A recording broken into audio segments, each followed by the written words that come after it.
Boa noite a todos, boa noite a todas. Hoje estamos aqui iniciando mais um programa Servidor em Foco, mais uma vez um programa especial nesse mês de abril, como fizemos no mês de março, em comemoração ao Dia Internacional da Mulher, no próprio dia 8 de março. Neste mês de abril, nós escolhemos essa data específica, dia 7 de abril, Dia Mundial da Saúde, para debater esse tema tão importante que é a saúde. Nós vimos, a saúde ela sempre foi importante, mas nos últimos 2 anos, a população em geral, que não está dentro da área da saúde, observou a importância da saúde, e especificamente no Brasil a gente viu a importância do Sistema Único de Saúde. Esse programa especial, nós temos 3 convidados que nós vamos abordar esse tema, que é o Dia Mundial da Saúde, a saúde em São José do Rio Preto, a saúde no estado de São Paulo e também a saúde no Brasil. Nós temos como convidados a Mena Alcântara Ferraz, ela que é coordenadora de apoio institucional da Secretaria Municipal de Saúde. Temos também a presença do Walter de Luca, ele que é agente administrativo da UBSF do Vetorazo, e o Dr. André Luiz Valim Vieira, ele que é advogado do Sindicato dos Servidores Municipais e participa do Conselho Municipal de Saúde representando o sindicato. Primeiramente, boa noite a todos. Boa noite para todos. Boa noite. Especificamente, começando falando sobre o Dia Mundial da Saúde, né? Hoje, dia 7 de abril, comemoramos o Dia Mundial da Saúde. E esse ano, né, nesse ano de 2022, nós temos aí um tema importante relacionado ao Dia Mundial da Saúde. Eu queria que vocês falassem um pouquinho sobre esse Dia Mundial da Saúde e depois a gente fala um pouquinho também sobre a saúde local. Vamos começar pelas damas, a Mena. Ok, então vamos lá. Acho que a gente tem que lembrar, né, então, que foi a Organização Mundial de Saúde que criou essa data lá em 1948, então não é uma data recente, tem um tempo. E quando a organização já fala, né, dessa data, ou a gente fala de saúde, a gente logo associa de imediato falar de doença, né? A gente está falando de saúde, mas quando a gente fala de saúde, a gente está falando ao mesmo tempo da doença, né? Então, acho que a gente precisa resgatar o conceito de saúde em si, né? O que é saúde para nós, enquanto comunidade, né? É um lugar que a própria organização diz, né? Que é a saúde biológica, biopsicossocial, espiritual, mas a gente está falando que para garantir saúde, né? Ou para ter saúde, a gente não está falando necessariamente de vírus e bactérias. A gente está falando que saúde é felicidade, a gente está falando que saúde é ter acesso à moradia, a gente está falando que saúde é ter acesso à educação, ter saúde é ter acesso ao transporte público de uma forma que ele possa possibilitar que a gente possa viver a vida, né? De uma forma que a gente tenha sonhos, que a gente projete, né? Então é esse lugar que a gente pensa em saúde, mas a gente rapidamente associa a saúde a serviços de saúde, né? Que vão acolher o quê? Doenças. Então, eu parto para essa discussão de que saúde é muito mais o lugar da promoção, né, da onde a gente vai fazer promoção e prevenção, do que de fato, né, falar da doença em si. E é importante, né, eu peguei esse ano de 2022, todo ano eles colocam um tema do Dia Mundial de Saúde, e neste ano de 2022, o Dia Mundial da Saúde tem como tema nosso planeta, nossa saúde, porque se nós não, é uma coisa muitas vezes que mas essa questão de preservar o planeta, temos que preservar o planeta, porque preservando o planeta a gente preserva a saúde de todo mundo. Agora falar um pouquinho sobre o controle da saúde, depois a gente vai falar um pouquinho também sobre a situação dos trabalhadores, pedir para o doutor André falar um pouquinho sobre o papel desenvolvido no Conselho Municipal de Saúde, o que foi debatido no último tempo, depois a gente volta para falar um pouquinho também referente aos trabalhadores, o Fórum de Trabalhadores com o Walter. Muito bem, boa noite a todos e a todas que nos acompanham. É um prazer participar dessa mesa, principalmente com amigos tão queridos e poder fazer um diálogo tão relevante que é sobre saúde, né? Um tema que mais do que nunca e no momento atual já se mostra extremamente relevante no nosso dia a dia. Quando a gente fala de saúde, a Mena explicou muito bem, pensar o 7 de abril como um Dia Mundial de Saúde é uma coisa extremamente recente, de 74 anos para cá, né? A partir da criação da OMS, da Organização Mundial de Saúde. A pensar a saúde também, né, do modo geral como um direito, hoje parece um lugar comum falar, não, mas as pessoas têm direito à saúde, têm direito a ser atendidas no hospital, numa unidade de saúde, têm direito a medicamentos. Isso parece uma coisa comum, mas isso é uma conquista recente, se for pensar, do ponto de vista na história da humanidade. O direito à saúde em si, ele tem praticamente aí menos de 100 anos, né? Ele vem a surgir lá no final da década de 20, começo da década de 30 do século passado, né? No momento que ele passa a surgir como um direito e passa a ser um dever do poder público. E quando a gente fala de saúde, vamos pensar um pouco agora, vamos sair do aspecto do mundo e vamos chegar no aspecto do Brasil, o direito à saúde no Brasil também é algo extremamente recente, é algo extremamente novo. O sistema de saúde, da forma como ele é construído hoje, que é o SUS, que é o Sistema Único de Saúde, que é esse sistema público, universal, gratuito, ele é um sistema também que ganhou um contorno, principalmente no final da década de 80 no Brasil, a partir da luta de muitos cientistas, a partir da luta de muitos profissionais da saúde, a partir de um engajamento político e social, né, que fez essa construção do SUS e que tem aí talvez aí um pouco menos de 40 anos, né? E no Brasil, pensar o SUS hoje é pensar numa política de saúde que envolve a responsabilidade dos municípios, que é onde todos nós estamos localizados, dos estados e também do governo federal. E quando a gente fala de saúde nessas 3 esferas de atuação, a gente tem a saúde como um direito de cada pessoa, temos a saúde como um dever do poder público, mas também temos a saúde como uma forma de participação da sociedade, uma forma de fiscalização. E essa fiscalização por parte da sociedade, esse controle da atuação na área de saúde, ele é feito, né, a partir de uma previsão constitucional e a partir de previsões em leis nas 3 esferas também, em município, no estado e na União, através dos conselhos de saúde. Então, né, nós temos no âmbito do município, no âmbito do estado, no âmbito do governo federal, conselhos de saúde. São órgãos de representação da sociedade, né? E quando eu falo sociedade, envolve os usuários do serviço público, envolve os trabalhadores de saúde e envolve aqueles que são responsáveis pelas políticas públicas, né? Aqueles que são gestores. Essa participação da sociedade, então, nesses conselhos, ela é regulada por lei e ela deve ser garantida e efetivada em todos os âmbitos federativos. No caso de Rio Preto, nós temos, então, no município, um Conselho Municipal de Saúde, que é um órgão também coletivo, um órgão social, um órgão de representantes da sociedade, de todas as demais esferas de atuação, que tem por obrigação discutir os problemas relativos à saúde, discutir as políticas de saúde e discutir tudo aquilo que vai diretamente afetar a nossa população e tudo aquilo que vai, de preferência, melhorar a saúde da nossa população. E é importante agora a gente falar sobre, está falando da saúde, do financiamento, a gente vai falar um pouquinho também agora sobre a questão de quem atende, quem está do outro lado e atende a população. Então eu vou pedir para o Walter falar um pouquinho sobre o Fórum dos Trabalhadores, a questão do próprio acolhimento dos trabalhadores, os trabalhadores da saúde que se mostraram aí mais do que nunca para a população mundial por conta da pandemia. Eu queria que o Walter falasse um pouquinho da vivência dele nesses 2 anos de pandemia, que esteve lá, não se afastou da UBFF do doutorado e continua até lá hoje, vivenciando diremos um pós-pandemia, mas ainda não é um pós-pandemia, mas que alguns reflexos de situações que ficaram represadas durante a pandemia estão estourando agora para outras doenças. Exatamente. Nós temos dentro do Conselho Municipal de Saúde, nós temos um Fórum dos Trabalhadores. Como nós temos representantes dos trabalhadores no Conselho, nós temos um fórum que orienta qual vai ser a postura dos trabalhadores ali do Conselho nas votações, nas reuniões do Conselho. Esse fórum se reúne antes das reuniões do Conselho para que haja uma discussão, porque não é justo que um representante dos trabalhadores no Conselho vote contra os seus representados. Então nós fazemos todas as reuniões do Conselho uma discussão.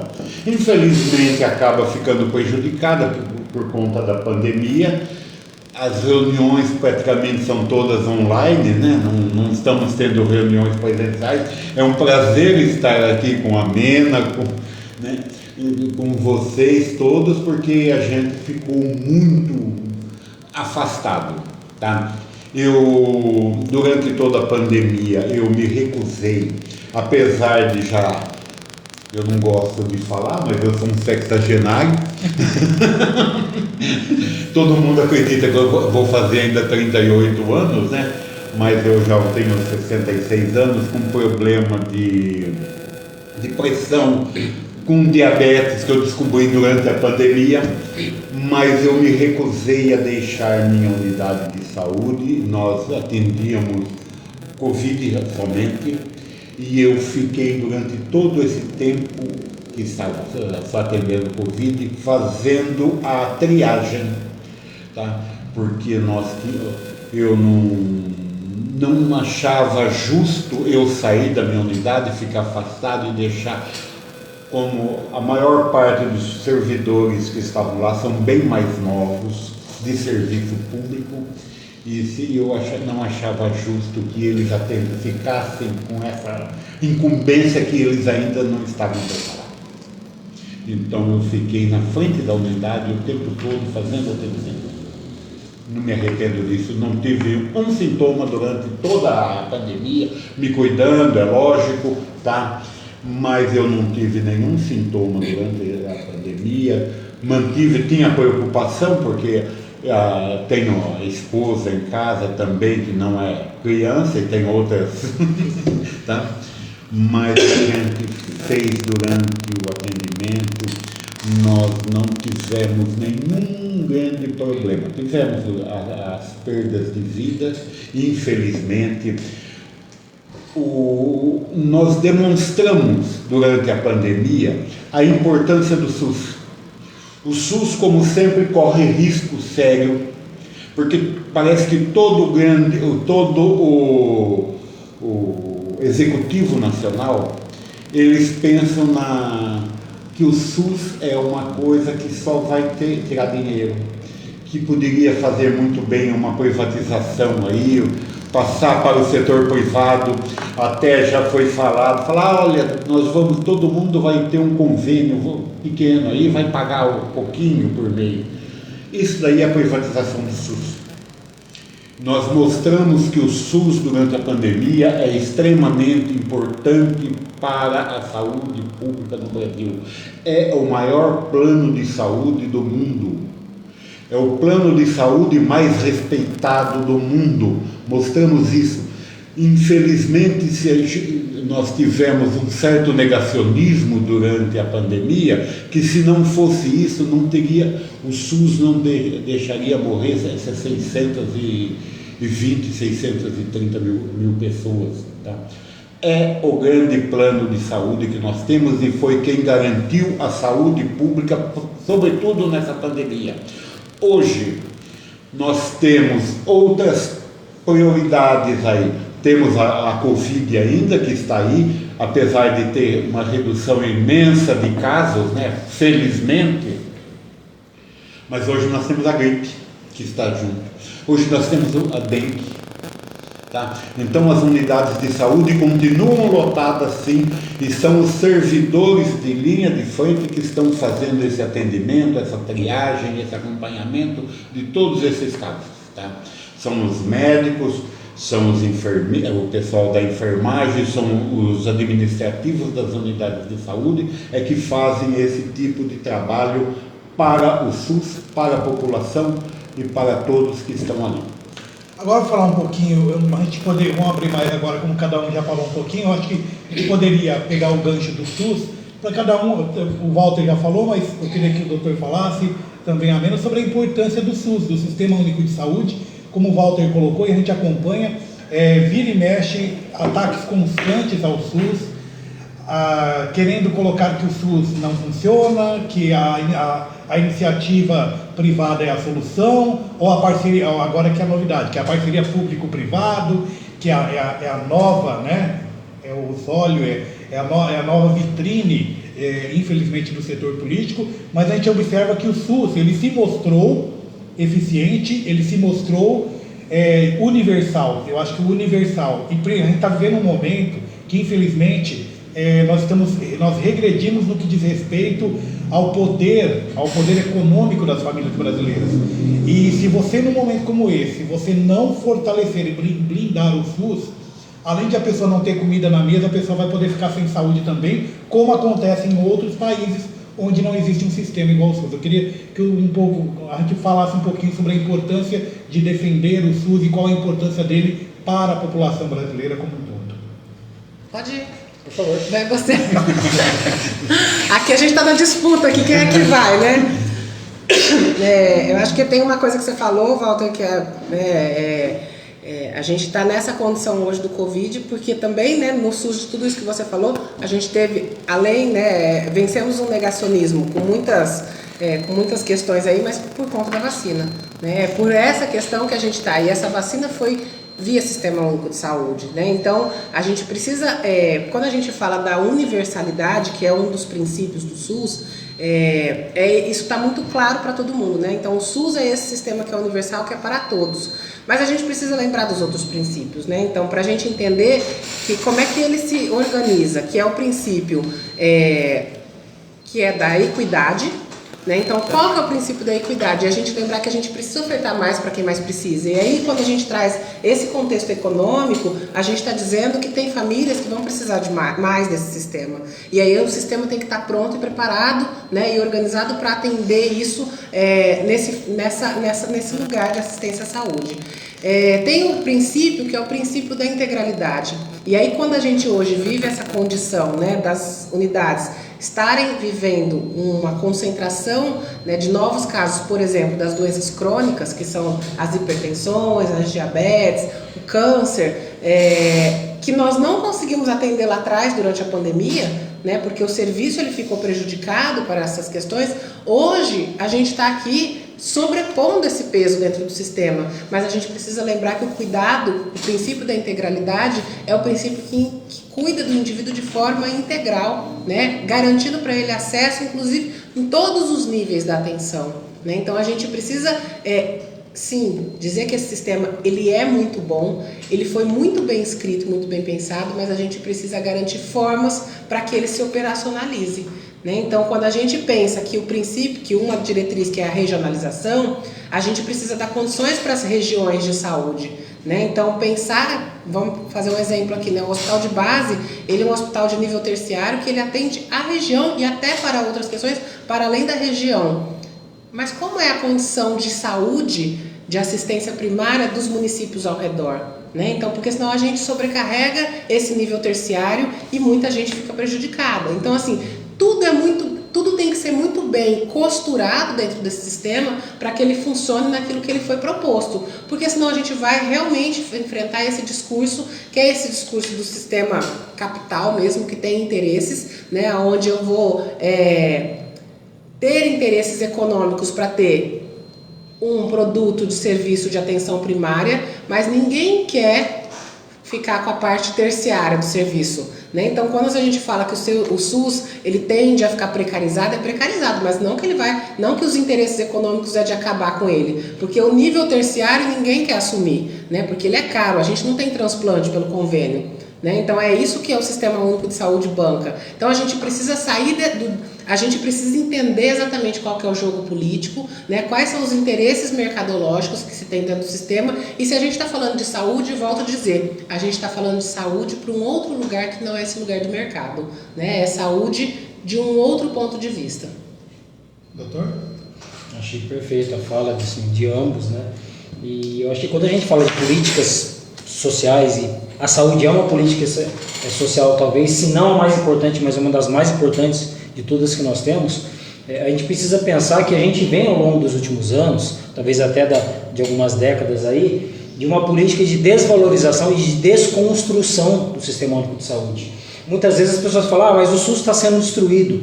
Eu não tenho uma visão da destruição, porque eu imagino como se o SUS fosse um grande muro, né, que acolhe ali as necessidades e que segura, né, todas as barreiras, principalmente as barreiras mais precárias da sociedade. Você não vai conseguir destruir esse muro, mas o que muitas vezes nossos políticos, nossos governantes fazem? Eles procuram desconstruir esse muro, o que é diferente. Destruir é você chegar lá e querer derrubar tudo. Desconstruir é você vai por sutilezas, fazendo um desmonte daquela estrutura de segurança que você tinha. Então você vai retirar um tijolo, depois você vai retirar um reboco, depois você vai e não conserta uma rachadura, depois você vai e não faz uma manutenção para que aquele sistema permaneça firme e seja um sistema que garanta uma segurança para a população. Então nós vivemos muitos anos uma política de desconstrução da saúde. E talvez a pandemia, ela veio realmente para abalar a vida de todos, mas talvez um fato bom da pandemia foi que ela demonstrou o quanto as políticas públicas necessitam das políticas de saúde públicas também. O quanto se investir em saúde não apenas pensar em médicos também, mas é pensar em enfermeiros, em fisioterapeutas, em psicólogos, em agentes comunitários de saúde que vão nos domicílios, principalmente das periferias, das regiões que são menos atendidas ou mais distantes dos centros urbanos, nos agentes administrativos, o pessoal que faz a recepção, faz a triagem, faz o acompanhamento daquela população que necessita do serviço de saúde. Vamos imaginar que dentro de um serviço de saúde, muitas vezes aqueles primeiros funcionários que tomam contato com a população são eles que vão acolher as angústias, os medos, as dores, os desesperos da população. Então a gente precisa pensar que o SUS ele é uma construção de um grande time de diversos profissionais, cada um com sua especialidade, cada um com sua competência e cada um com condições. É preciso que se mantenha esse muro de pé, mas é preciso também fortalecer e aumentar esse muro. Então quando a gente pensa em saúde, a gente precisa de mais investimentos na formação, a gente precisa de uma fiscalização para que essa formação não seja uma formação também precária. Então vamos imaginar, só a título de exemplos, criação de cursos universitários de saúde EAD.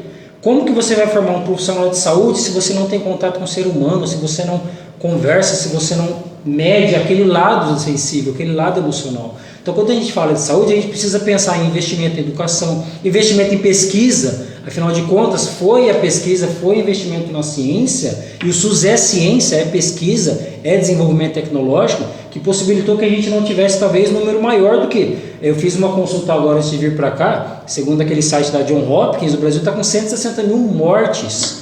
O Brasil, proporcionalmente em relação ao mundo, o Brasil tem uma média de 2% de mortos, 2,2%, enquanto o mundo todo tem uma média de 1,1%. Nós temos o dobro de mortes. Mas essas mortes são culpas do SUS? Não, aliás, nós não temos talvez um número maior de mortes devido ao SUS. A culpa realmente é tudo isso que foi falado, o negacionismo, no confronto político ideológico, de um argumento, né, no discurso de que o SUS não serve, de que o SUS gasta muito. Porque quando se pensa em SUS, se pensa naquela lógica de gasto e despesa. E na verdade, quando a gente fala de saúde, é um investimento.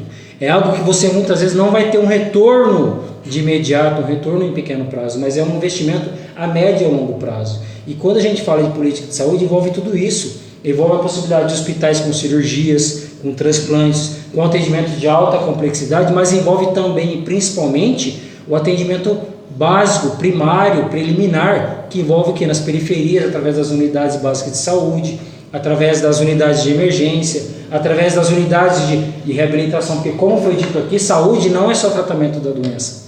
Saúde envolve todo um complexo de conhecimento, todo um complexo de ações públicas. Então você só vai ter uma saúde que seja efetiva se você tiver saúde envolvida nisso, educação, meio ambiente, esporte, lazer, assistência social. Então você não pode pensar a saúde como uma política social isolada, ao contrário. A saúde é uma política social que ela vai à frente das demais, onde essas outras também sustentam. Só que a gente precisa o quê? Fortalecer esse muro, porque esse muro segurou muito dessa onda. Quando a gente falava de Covid, a gente falava de onda, eu pensava muito nisso. O SUS ele é um muro que ele detém essa onda. Talvez, né, seria talvez até aí um tsunami aí, né, se não fosse o SUS. A gente teria uma quantidade muito maior de mortos. Mas mesmo assim, nós precisamos então passar dessa pandemia, que os municípios, né, principalmente, que os prefeitos valorizem o SUS. É preciso pensar que o gasto no SUS não é gasto, é investimento e ele vai ter um retorno para a população. A gente falou só para complementar a questão de investimentos e proteção do SUS por parte do governo. Mas como a gente poderia envolver a população também? Então, isso que eu ia falar, né, aproveitando o gancho aí. Eu acredito de verdade assim, que todos os processos eles são construídos democraticamente através do diálogo. Então, claro, a gente tem que se posicionar, mas é a parte do diálogo, da construção. Então, esse discurso, né, da precarização, de que o SUS ele precisa ser desconstruído. E com quem a gente desconstrói? A gente desconstrói com a comunidade e com a comunidade no local, né? E ela de fato faz o uso do serviço e ela sabe o quanto aquilo impacta na qualidade de vida daquela comunidade local. A questão é como é que a gente faz isso virar uma reflexão comunitária, né? Não só no campo individual. A outro ponto são os trabalhadores. Né, assim, eu tenho percebido há muitos anos, sou funcionária, né, também há quase 23 anos da Prefeitura da Saúde, em vários momentos também em outros locais, em outros espaços, mas assim, a gente precisa falar com o trabalhador. O trabalhador do SUS, né, o trabalhador do serviço de saúde, ele não pode ser mecanizado, ele não pode ser um fazedor de tarefas, ele precisa compreender que lugar é esse que ele está, né? Então, assim, esse espaço do diálogo com o trabalhador é como a gente pode, de fato, fortalecer, acredito eu, esse sistema. E não é o lugar da disputa de um poder onde eu quero lado A ou lado B, mas é no lugar de construir um sistema mais fortalecido, que seja mais favorável para o trabalhador, que seja mais favorável para o usuário e que seja também efetivo para o gestor, né? A gente tem que sim trabalhar com a lógica da efetividade dentro do serviço público, mas nessa visão do investimento, né? O quanto que a gente investe na saúde da população, né? E investir significa, por exemplo, quanto é que eu invisto em saneamento básico, eu retorno em saúde, quanto é que eu invisto no processo de educação e que isso retorna na qualidade de vida, e isso são indicadores de saúde. Então, é pensar mais macro e menos, né, focalizado no umbigo, né? Então, é nesse sentido que eu defendo que a gente precisa ter pautas mais democráticas, de um modo geral. E a questão de trazer a população para essa luta, na defesa do Sistema Único de Saúde, porque é por meio dela que ela vai continuar sendo atendida. E tentar desconstruir o que tentaram nas últimas décadas e nos últimos anos, colocar sempre críticas ao Sistema Único de Saúde e ao atendimento público. E a gente observa, principalmente durante essa pandemia, a gente observou que tivemos questões pontuais, demora no atendimento, mas a gente observa que isso aconteceu na rede pública, mas também na rede privada. Tanto que hoje nós temos as redes sociais, que muitas vezes antes as pessoas acabavam fazendo as críticas, que acabavam aparecendo apenas na grande mídia. Mas com as redes sociais aconteceu uma demora, alguma coisa, ele já vai lá e coloca. Então, a gente observa que não é a questão do serviço público ou privado, mas assim, o momento que estávamos vivendo. Sim. De trabalhadores sobrecarregados. Mas aparece o seguinte, quando os jornais publicam, normalmente eles publicam as unidades de saúde lotadas.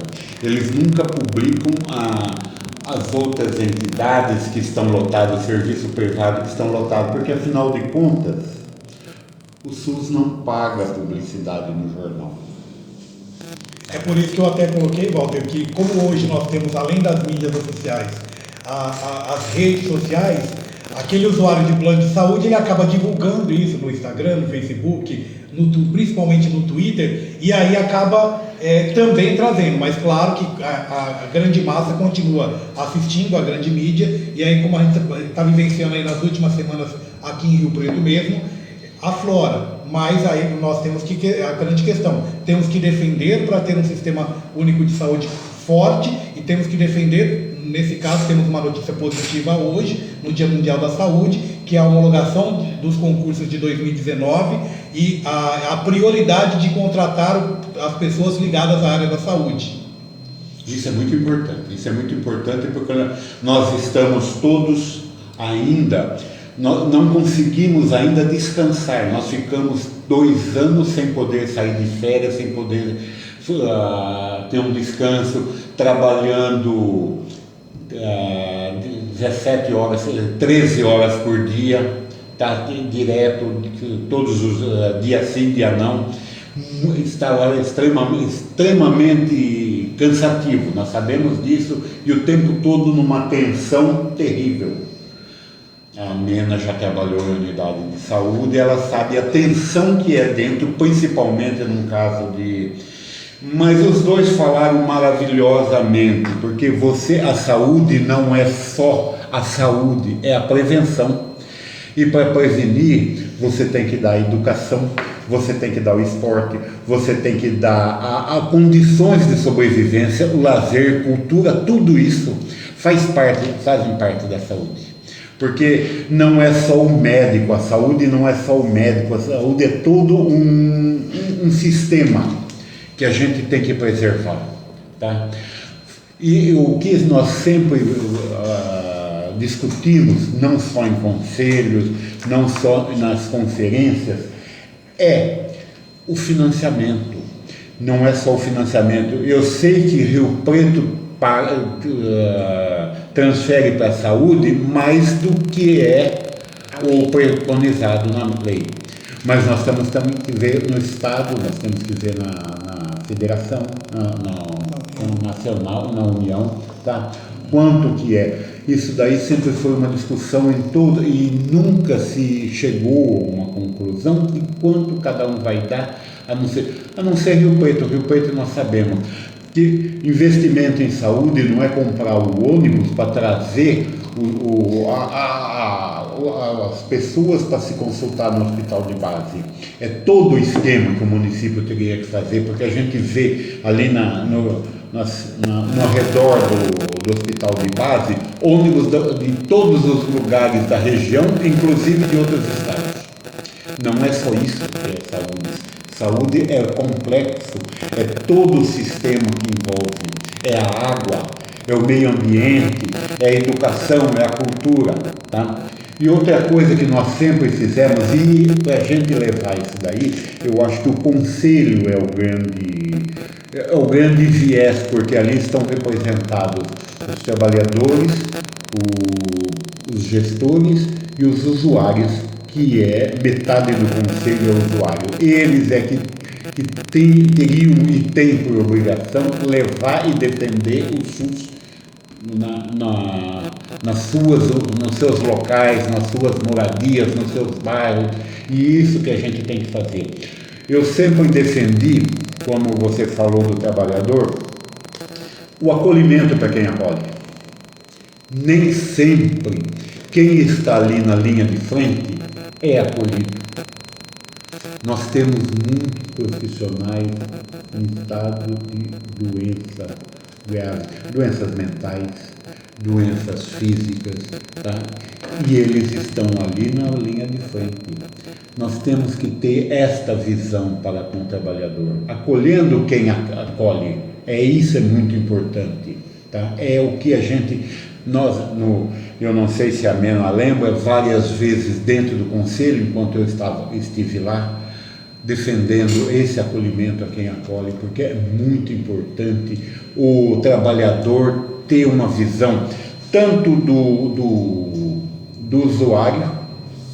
Eu, felizmente, como sou antigo da minha unidade, eu não vou falar que eu sou velho, mas eu tenho com os meus usuários um convívio de 17 anos.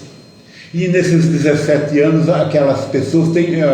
pessoas que iam ali quando eram pequenos no pediatra, e hoje eles estão indo já levar os filhos no pediatra. Então eles conhecem. Então eu tenho essa felicidade de ter esse acolhimento com muitos dos meus usuários, com a grande maioria, mas isso também do poder público, tá? Aquela visão para que a gente... Uma vez eu falei numa conferência municipal que o nosso fim era normalmente uma internação no hospital psiquiátrico. Tá? Que não seja, quando for necessário, ok. Tá? Mas que a gente tem que ter esse cuidado com o trabalhador, assim como nós temos, eu acho que a saúde engloba tanto o usuário quanto o trabalhador. Tá? Esse convívio, tem pessoas ali que me chamam pelo nome, eu chamo pelo nome, pergunto como vai o pai, pergunto como vai a mãe, porque eu vivo o dia a dia há 17 anos dentro da mesma unidade. Tá? Então a gente acaba tendo esse convívio, e eu moro no bairro, eu moro a 300 metros da minha unidade de saúde. Então eu tenho essa vivência. Eu sei dos problemas de cada um. Como é que vai a vovó? Tá? É essa preocupação que a gente tem. O trabalhador não pode ser mecânico, você disse muito bem. Não é um negócio mecanicista. A gente tem que tratar igualmente dentro das suas diferenças. Essa é a igualdade. Tá? Aproveitando, a gente está falando sobre a questão de ônibus da região. Nós, recentemente, em Rio Preto, foi criada a região metropolitana de São José do Rio Preto. Vocês acreditam que isso pode mudar algo no que diz respeito à própria saúde regional? Fala gente. Porque nós estamos Mas, falando, gente. nós estamos falando de Rio Preto, mas além de Rio Preto, nós temos toda a nossa região, servidores que são representados também por sindicato em 9 municípios da região, mas a região metropolitana que era uma briga antiga, que ela muda um pouco o quadro da região de Rio Preto. Rio Preto já era fora do papel a região metropolitana. Agora ela é de fato a região metropolitana. Isso pode mudar alguma coisa nos próximos anos no que diz respeito ao próprio sistema de saúde regional? Acho que tem duas perspectivas, ou 3 até para pensar nesse lugar. Uma é que a cidade de Rio Preto já é um polo, né? Já é uma referência para a saúde do ponto de vista público e do ponto de vista privado, né? Então a gente precisa sim compreender que o serviço privado também está dentro, né? Então quando transforma, e ela já é uma potência para a região, então a gente faz um eixo econômico e um eixo assistencial de saúde, né? Então isso fica mais evidente. Então tende a trazer inclusive novos profissionais, novos metodologias, aparelhos, né? Então acho que isso cresce e valoriza inclusive economicamente a cidade. O novo financiamento, espero, né? Que venha do Estado também para a saúde. Também é uma forma de rever, né? E talvez reorganizar a forma da própria regionalização do sistema. Outro ponto que eu acho que a gente precisa lembrar que o André trouxe, que é da formação dos profissionais. Então, Rio Preto e região, por exemplo, só no curso de medicina a gente já tem nessa grande região 9 ou 10 cursos de medicina. Então, a gente produz, vou fazer um retrato aqui, um recorte só do profissional médico, mas a gente produz muito médico, né, para a nossa cidade, região e, por favor, que a gente exporte essa produção para o norte do país, que é onde a gente não tem médico, a gente tem 0,9 médicos para cada 1.000 pessoas.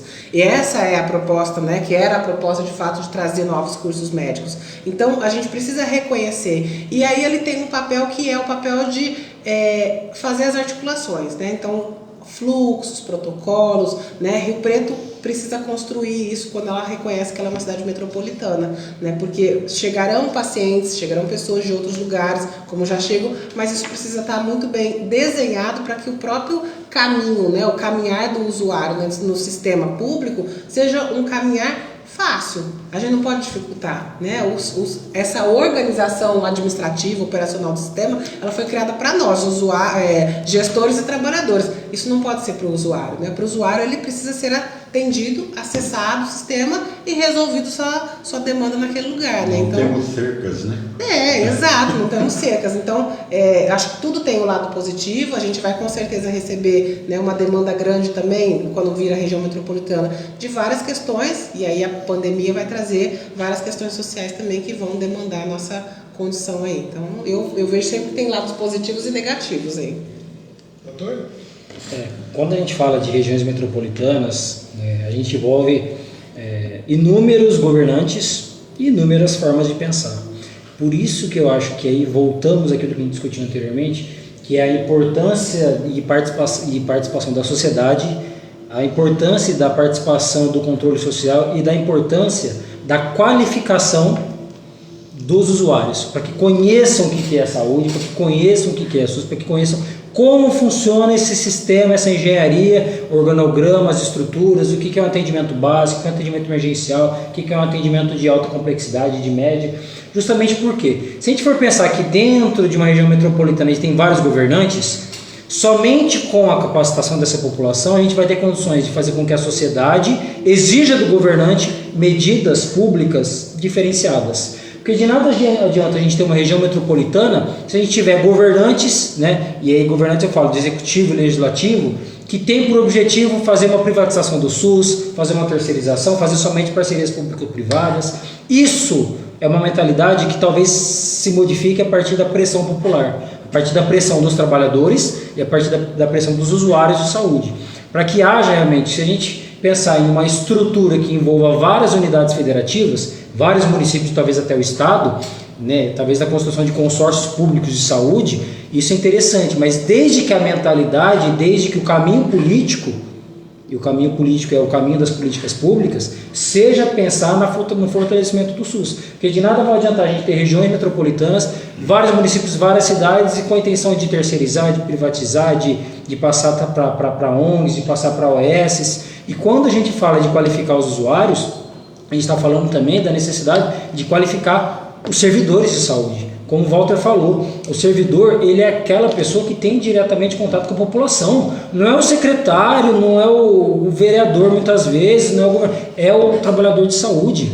É ele que vai ter contato com a população. Então esse trabalhador ele precisa ser qualificado, ele precisa ser valorizado. E quando a gente fala de valorização do trabalhador, não existe outra forma que não seja concurso público. Não existe outra forma que não seja uma estrutura baseada em carreira, baseada em prêmios, baseada em méritos, para que esse trabalhador possa exercer o seu papel, como o Walter falou, que o exerce há 17 anos, que conhece as pessoas pelo nome. Então isso faz com que a qualificação faz com que você humanize o sistema. A qualificação faz com que você reconheça no outro não o número da ficha de atendimento, mas o nome, a história, a família, o passado, porque SUS é isso, é você conhecer o passado para você agir no presente e pensar no futuro. Então quando a gente fala de trabalhos coletivos, quando a gente fala de regiões metropolitanas, eu acho que a tarefa é essa. A gente precisa exigir dos nossos governantes, dos nossos vereadores, dos nossos deputados estaduais, dos nossos prefeitos, do nosso governador, para que essas construções em saúde, que se forem coletivas, vários municípios, por exemplo, que essa construção seja uma construção de valorização, de investimento, de humanização e principalmente de qualificação. Exatamente. Mais algum tema que vocês gostariam de abordar nesse nosso bate-papo de hoje? São tantos, né? Não cabe tudo num. Acho que suscitou várias possibilidades aqui da gente pensar, né? Do ponto de vista da gestão, do ponto de vista político, né? Quando a gente fala de política, a gente também fala da política partidária, né? E aí lembrar que somos no modelo multipartidário, né? Mas a gente também está falando prioritariamente de política pública. E aí a gente precisa compreender que sim, somos todos seres políticos, precisamos discutir política, porque somos o reflexo, somos as consequências da política pública bem feita ou não, né? Então a gente precisa compreender isso. Então acho que o debate ele abriu o campo da gestão, o campo do financiamento, o campo do trabalhador, que eu acho que do resultado, né? Eu penso assim, se fosse para fazer uma avaliação, é esse lugar, né? Que a gente está falando de saúde para pessoas, com pessoas, né? E para isso a gente precisa ter sim emoção, precisa ter afeto, precisa ter para além da razão. Eu acho que a fala é realmente essa. O SUS são 3 letras, mas que ele abrange um universo de talentos, um universo de competências, principalmente um universo de profissionais dedicados, e a pandemia mostrou isso, né? Mais do que o salário, mais do que a carreira, mais do que a garantia, é o respeito e a doação ao seu próximo. A saúde mostrou isso, o Walter falou muito bem, de 13 horas de trabalho, às vezes até mais, às vezes em dias seguidos. Então muitos ficaram sem folga, sem descanso, abdicaram das suas famílias, dos seus contatos com parentes, para ajudar muitas vezes ao outro, né? Muitas vezes ao outro desconhecido. Então saúde é isso, SUS é isso. Ele envolve muito daquilo que falta hoje ainda, que é competência, que é vontade, principalmente que é amor. Então eu acho que trabalhar o SUS é trabalhar isso, né? E a gente precisa discutir o SUS nessa integralidade, nessas diversas vertentes, para que não fique pensando que SUS é somente médico, ou que SUS é somente remédio, ou que SUS é somente cirurgia. SUS é tudo. E por que a gente precisa pensar que valorizar o SUS e não deixar que o SUS diminua? Porque senão daqui a pouco a gente vai deixar de ter SUS e vai ter um SOS, né? Aliás, o SUS já está com SOS, né? O SUS já está aí, se tivesse uma UTI já está ali com o medidor quase que diminuindo, né? Então a gente precisa trazer de volta a vida, a gente precisa trazer de volta esse organismo, porque se o SUS morrer, talvez, né, o futuro seja nós também morrermos. Sérgio, eu tenho o prazer de estar com a Mena e com o André há muitos anos. É chato falar isso, né, que a gente se conhece. Eu e a Mena já tivemos várias vezes do lado contrário da mesa. Hoje nós não estamos, né? Apesar da gente estar do lado contrário, nós discutimos, ela como gestora e eu como trabalhador. Nós tivemos alguns embates, sempre respeitosamente, tá? O André, então, do tempo que ele estava no conselho, eu era conselheiro também, algumas vezes nós tivemos alguns embates, sempre respeitosamente, cada um respeitando o espaço do outro. Mas eu só para encerrar isso, eu tenho alguns orgulhos na vida. Um deles é ser servidor público, que é um orgulho, é a única profissão que nós temos como tarefa principal servir ao público.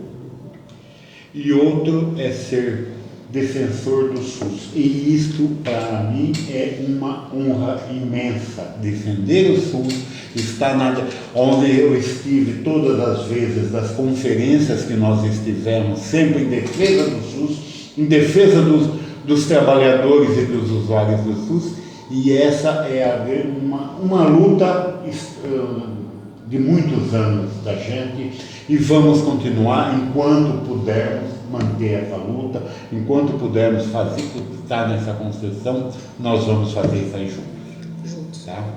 Acho que eu vou pegar o gancho do Walter também, para a gente fazer as considerações finais, né?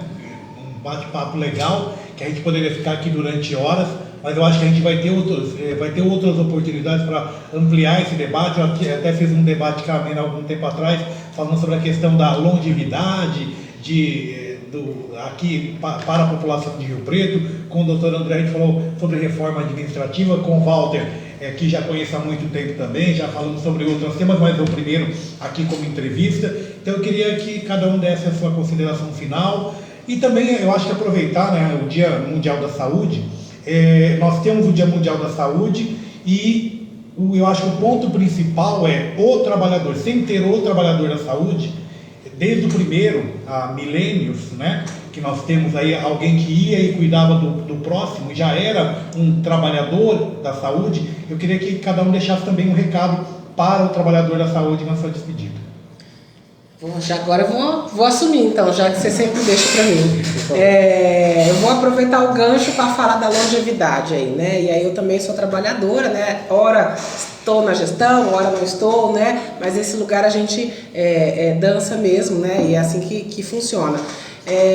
Eu vou deixar aí a frase que eu tenho dito, né, e repetido do professor Alexandre Kalash, que é da longevidade e que cabe para nós trabalhadores e que tem a ver com o Dia Mundial da Saúde, que é: nunca é tarde para a gente começar a cuidar da gente, porque para a gente cuidar do outro, a gente precisa estar cuidado, né? Mas que antes que a gente possa fazer logo, né?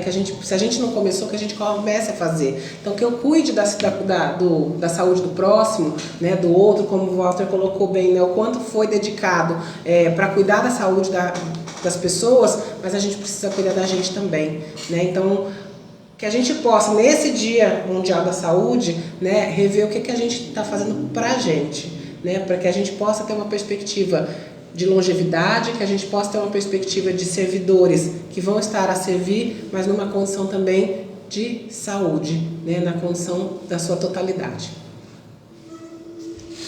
O Dia Mundial da Saúde, eu acho que é uma reflexão para que a gente possa pensar um pouco mais no outro. Eu acho que isso é importantíssimo.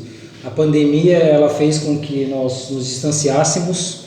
Agora talvez é um momento em que a gente tem a possibilidade de poder nos reaproximar, mas é preciso lembrar que a gente vai nos reaproximar, mas nós não somos mais os mesmos, né? Como diz a antiga pensamento filosófico, antes de pensar em filósofos, né, falava: nós nunca nos banhamos no mesmo rio duas vezes, né? O rio já não é mais o mesmo e nós também não somos mais os mesmos. Então eu acho que a saúde é isso. Hoje o trabalhador, no momento que o Walter vai para a unidade de saúde, ele volta outra pessoa. Então em 17 anos seguidos, isso mudou muito. A Amena também, com mais de 23 anos aí na saúde. Todo dia que nós dependamos, né, de algum serviço de saúde, e o serviço de saúde pode ser do saneamento básico, da água, do meio ambiente, do tratamento médico, do tratamento terapêutico, nós somos diferentes. Então nós precisamos pensar que algumas coisas permanecem, a maioria tudo muda. Nós mudamos, mas o SUS ele tem que mudar, mas de preferência sempre para melhor. Então faz parte da nossa tarefa, né, passar uma pandemia aí com tantos mortos, com mais de 660 mil mortos, muitos familiares, muitos amigos, muitas pessoas queridas, a gente refletir um pouco isso. Será que é o momento da gente pensar que realmente SUS é um gasto? Será que realmente a gente tem que pensar que saúde é um gasto? Ou se nós não tivermos saúde, e a saúde é tudo isso que nós falamos aqui nesse tempo, não vai ter razão de nós termos vida. Então, se a gente quer pensar numa continuidade da vida, se a gente quer pensar numa continuidade nossa e dos próximos, a gente tem que pensar a todo momento em saúde. O Dia Mundial da Saúde, a gente tem que ter sempre essa conscientização do que é saúde e do que nós queremos. O André falou agora na questão do SUS, que a pessoa fala, eu não preciso do SUS, eu tenho um convênio que eu pago. O senhor não entra num restaurante para almoçar ou para jantar? O senhor não vai no supermercado para fazer uma compra? O SUS está lá dentro também fiscalizando. É o SUS que fiscaliza, é o SUS que tem os trabalhadores que vão fazer a fiscalização sanitária. Tá? Todos nós dependemos do SUS, de uma maneira ou de outra. O doutor André lembrou que da Constituição de 88, as pessoas antes disso, eles iam ao médico, o médico fazia uma bela de uma receita para eles, e eles não tinham dinheiro para comprar remédio. Então não adiantava ele ir ao médico, ele não ia tomar o remédio porque ele não tinha dinheiro. Foi uma conquista do SUS e da população a medicação, principalmente para as doenças crônicas, ter medicação nos postos de saúde, nas farmácias populares, foi uma conquista que a gente não pode perder. Que a gente não pode perder, como a Mena disse, a preocupação com a própria saúde. Eu sou também usuário do SUS. Sou também, eu uso o SUS sim. Eu vou no centro médico, faço a mesma coisa que qualquer outro usuário. Eu, quando passo no médico, que eu pego uma guia e eu ponho lá na fila de espera, não tem esse problema. Sou usuário do SUS com orgulho também. Tá? Não tenho nenhum vexatória de falar isso. Eu acho que eu uso o SUS como usaria outro. A minha esposa tem o convênio, ela paga o convênio e tem a mesma demora que o SUS praticamente. Tá? Então, esse financiamento do SUS é muito importante, esse acolhimento do SUS, tanto para lá quanto para cá, é importante. Tá? É isso aí. E essa reflexão que a gente tem de fazer na questão da saúde, mudou a pandemia, o Covid mudou. Eu tenho meus irmãos que a gente sempre se reuniu uma vez por ano, desde o começo da pandemia a gente não se vê, a gente se conversa por telefone, a gente não se vê mais. Tá? Eles são mais velhos que eu preferi não expô-lo, porque eu estava dentro de uma unidade atendendo o Covid. Então eu preferi não expor meus irmãos e desde o começo da pandemia a gente não se encontra. Espero encontrá-los no final do ano. Tá? Mas é importante essa reflexão acima. E isso a gente teria que fazer sempre, mais a miúde, essa reflexão, essas conversas, usar esse espaço para a gente poder falar saúde pública e buscar essa conscientização nossa. Muito bem, pessoal. Agradecemos aí a Mena, ao Walter, ao Dr. André, por quase uma hora de bate-papo e com certeza a gente vai conversar aí em outras oportunidades. Agradeço o Walter, André, a Mena e agradeço a você que nos acompanhou também nas redes sociais do Sindicato dos Servidores em mais um programa Servidor em Foco. Agradeço a todos e a todas e lembrando que no mês que vem a gente volta à nossa normalidade, primeira sexta-feira de maio, dia 6 de maio, a gente volta com mais um programa Servidor em Foco aqui pelas redes sociais do sindicato. A todos uma ótima noite e tchau.